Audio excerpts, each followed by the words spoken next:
উফ বিরক্ত হয়ে উফ শব্দটা বলো না, তাহলে বিরক্ত হওয়া যেখানে হারাম, খেয়াল করবেন, যেখানে মা বাবার উপরে বিরক্ত হওয়া হারাম, সেখানে বিরক্ত হয়ে বৃদ্ধাশ্রমে কিভাবে রেখে আসবে? যৌক্তিক কথা বলতে হবে, বিবেক হুঁশ জ্ঞান। কোরআন শরীফ পুরা পড়ে ফেলতে হবে না, হাদিস শরীফ পুরা পড়ে ফেলতে হবে না, আমাদের মতো 20-22 বছর মাদ্রাসায় লেখাপড়া করতে হবে না। আপনার আকলে কি বলে? যেখানে বলা হচ্ছে ওয়াকাদা রাব্বুকা আল্লাহ তা'বুদু ইল্লা ইয়াহু, তোমার পালনকর্তা তোমাকে নির্দেশ দিচ্ছে, আদেশ দিচ্ছে, তুমি আল্লাহ ব্যতীত অন্য কারো ইবাদত করবে না। এবং বলা হচ্ছে ওয়াবিল ওয়ালিদাইনি ইহসানা, এরপর পরে তোমরা মাতা পিতার সাথে সুন্দর আচরণ করো।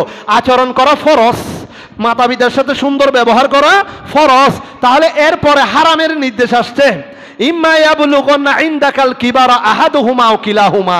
অবশ্যই অবশ্যই আজকের যুবক ছেলে, আজকের যুবক মেয়ে, যুবক যুবতী, তারা একদিন বুড়া হবে, তারা চিরকাল যুবক থেকে যাবে না। বাঘের বল 12 বছর, বাঘের বল 12 বছর, 12 বছর পরেও বাঘ মারা যায়। বাঘ চিরভাড়া শিয়াল শোর ওই হাইয়ানার মুখ শিকারের পাত্র হয়ে যায়, মুখোমুখি হয়ে তাদের হাতে মারা পড়ে। প্রিয় হাজরিন, যুবক সময়টাকে ইবাদতের জন্য আল্লাহ কবুল করেছেন। তো আপনারা যারা এখন যুবক বা যুবতী মেয়েরা আছে, তারা একদিন বুড়া হবে না? এই আয়াতটা কি শুধু যুবকদের জন্য নাকি আমাদের জন্য? মানে এখন যারা বিবাহ করে আরামায়েশে থাকার জন্য, উল্লাস করার জন্য, ফুর্তি করার জন্য মা বাবাকে বৃদ্ধাশ্রমে রেখেছে, বেওয়ারিশ হাসপাতালে রেখেছে, তারা একদিন মা বাবা হয়ে বুড়া হবে না? আমি এই লজিকটা বুঝি না। যারা নতুন বউ হয়ে বিবি হয়ে ঘরে বিয়ে 2 বছর না যেতেই স্বামীর উপর অধিকার কাটিয়ে স্বামীর টাকাগুলি একা বুক করার জন্য চিন্তা ভাবনা করে, তাহলে বছরের পর বছর তোমাকে স্বামীর উপযুক্ত হওয়ার জন্য, তোমার স্বামী হওয়ার জন্য যে মা বাবা শিক্ষিত করে রথে বলে হৃষ্টপুষ্ট করে বিবাহ দিয়েছে, সে মা বাবার হক কতটুকু হবে? তুমি 1-2 বছরে যে অধিকার কাটাচ্ছ, এরকম ওই রোজানের ঘটনা, হ্যাঁ আমি ছাড়া আর কেউ আমার স্বামীর টাকা বুক করতে পারবে না, প্রবাস থেকে টাকা পাঠালে টাকাগুলি খাওয়ার জন্য ঝগড়া বেঁধে যায়। এরকম অত্যাচার, এরকম মানসিক টর্চার সহ্য করতে না পেরে ওই ওমান প্রবাসী স্ত্রীর সাথে লাইভে থেকে আত্মহত্যা করেছে, নাউজুবিল্লাহ। মা বাবার সাথে স্ত্রী সবসময় ঝগড়া করে, মা বাবার মহব্বত ছেলের অন্তরে আছে, পারিবারিক অশান্তি, এই কষ্টটা সহ্য করতে না পেরে লাইভে থেকে ওই প্রবাসে একটা পরিবারের একটা সন্তান, পারিবারিকভাবে সচ্ছলতার জন্য চলার জন্য একজন সন্তান, সেই সন্তানও লাইভে বউকে দেখিয়ে তো আত্মহত্যা করলো, দুনিয়া থেকে চলে গেল, নাউজুবিল্লাহ। আত্মহত্যা মহাপাপ। যেভাবে আত্মহত্যা করে ঠিক সেভাবে বারবার কবর আযাব দেওয়া হবে, কিন্তু দুনিয়াবি কষ্ট সহ্য করতে না পেরে আত্মহত্যা করলো, আত্মহত্যার পর আরো ডবল কষ্ট বেড়ে গেল, নাউজুবিল্লাহ। আত্মহত্যা মহাপাপ। আত্মহত্যার শাস্তি কবরের মধ্যে আরো বেশি, ডাবল। যেভাবে মরেছে সেভাবে বারবার দেওয়া হবে। তো প্রিয় হাজরিন, আমরা অবুঝ, আমরা দুর্বল, আমরা অসহায়। আজকের যুগে শিক্ষিত প্রতিবন্ধীরা যা শুরু করেছে, আমরা যদি এখন ফরিয়াদ করি, আল্লাহ নাস্তিকদের নাস্তিক্যবাদী আরো বাড়িয়ে দাও, হিংসুকদের অহংকার আরো বাড়িয়ে দাও, জালেমদের জুলুম অত্যাচার বাড়িয়ে দাও, এভাবে ফরিয়াদ করতে হচ্ছে না। পড়ালেখা করে মা বাবার রক্ত চুষে, মা বাবার দুগ্ধ পান করে মাথার গাম পায়ে পড়া সেই সন্তানেরা আজকে বেওয়াফাই করতেছে। আপনি কাকে কি বলবেন? যেখানে ইম্মা ইয়াবলুগুন্না ইনদাকাল কিবারা আহাদুহুমা আও কিলাহুমা, উফ শব্দটা, বিরক্ত হয়ে উফ শব্দটা মা বাবার জন্য হারাম করেছেন।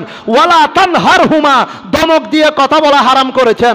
বিরক্ত হওয়া, দমক দিয়ে কথা বলা তো দূরের কথা, বউয়ের কথা ধরে, স্ত্রীর কথা ধরে গায়ে হাত তুলে লাঠির কাটাল ফুটবলের মতো লাঠি মারতেছে, লাঠির বাড়ি দিচ্ছে, এরকম অ্যাভেলেবেল ভিডিও ভাইরাল হচ্ছে। যদিও আলহামদুলিল্লাহ এগুলি হিন্দুদের মধ্যে বেশি, এখন বেশি, এখন মুসলমানদের মধ্যে ছড়িয়ে যাচ্ছে। এরকম মুসলমানের সন্তানেরা টাকার প্রেমে পড়ে, স্ত্রীর 2 নম্বরই প্রেমে পড়ে, মা বাবার এই আল্লাহ রসুলের পরে যে ইবাদত ফরজ, সেটা মা বাবার খেদমত, সে খেদমত থেকে দূরে সরে যাচ্ছে। এই জেনারেশনের জন্য, এই প্রজন্মের জন্য আল্লাহর দরবারে ফরিয়াদ করতে হবে, তারা যেন ফিরে আসে, তারা যেন আল্লাহ রসুলকে চিনে, তারা যেন মা বাবার খেদমত করে।